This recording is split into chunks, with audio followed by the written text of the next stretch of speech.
G'day, my name's Andrew from Kallapse. Today I'm going to show you how to fold up a mountain bike and put it in the boot of your car. So we've got the Kallapse H model here, which is our hardtail model. Really nice for people who like a firm ride.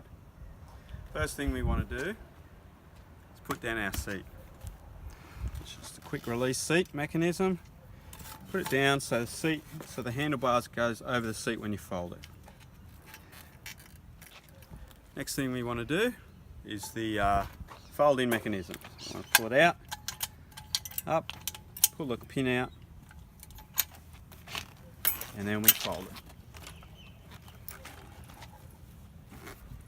And from there we pop it in the car.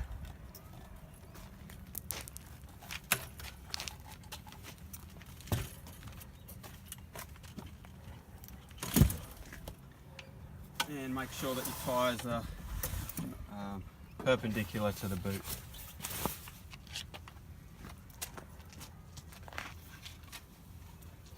From there I like to grab a rag, put it between the tyres so your wheels don't get scratched up in transits.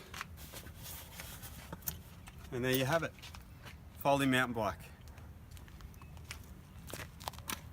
Don't forget your helmet.